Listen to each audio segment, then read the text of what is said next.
સુરક્ષા વિશે થોડીક વાત કરવાની છે બરાબર તો કે સુરક્ષા કોને કહેવામાં આવે છે કે આપણે આપણો પોતાનો જીવ બચાવીએ કે એને સુરક્ષા કહેવામાં આવે છે બરાબર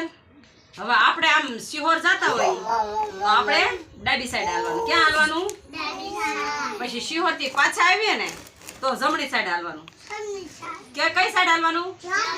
એટલે આપણું એક્સિડન્ટ થાય નહીં એક સાઈડ જ હાલવાનું વાહન હાલતા હોય ને ત્યાં નહીં હાલવાનું બરાબર હવે આપણે વાહનમાં બેઠા હોઈએ તો પકડવાનું કે નહીં પકડવાનું વાહન પકડવાનું ને જો ન પકડીએ તો આપણે પડી જવાય એટલે વાહન આમ એકદમ જોરથી પકડી રાખવાનું એટલે આપણે પડીએ નહીં અને બીજી સુરક્ષામાં એ વાત છે કે આપણી આ શેરી છે બરાબર શું છે શેરીને વ્યવસ્થિત સાફ કરવાની બરાબર જો ન સાફ કરીએ ને તો જીવજંતુ આવે કોકરોચ આવે વંદા આવે બરાબર એટલે સાફ ન કરીએ ને તો ગંદકી થાય એટલે એ બધું સાફ કરવું જરૂરી છે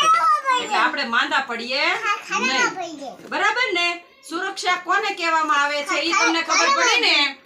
બરાબર ને સરસ આવી રીતે આપણે બહાર જઈએ ને ક્યાંક ફરવા તો વાહન પકડી રાખવાનું પછી રોડ ઉપર આપણે એક સાઈડ હાલવાનું પછી આપણે રોજે રોજ આપણે મમ્મીને કહેવાનું કે શેરી વાળી નાખવાની સાફ રાખવાની આપણે આપણી શેરી એટલે જીવજંતુ ન થાય મચ્છર ન થાય એટલે આપણે માંદા નહીં પડવાનું બરાબર એને આવી રીતે આપણે સુરક્ષામાં આપણે આપણો પોતાનો જીવ આપણા ઘરમાં બધેનો જીવ આપણા ઘરમાં જેટલા સભ્ય રહેતા હોય એ વ્યવસ્થિત રહીએ કે માંદા ન પડે એટલે આને સુરક્ષા કહેવામાં આવે છે બરાબર ને સરસ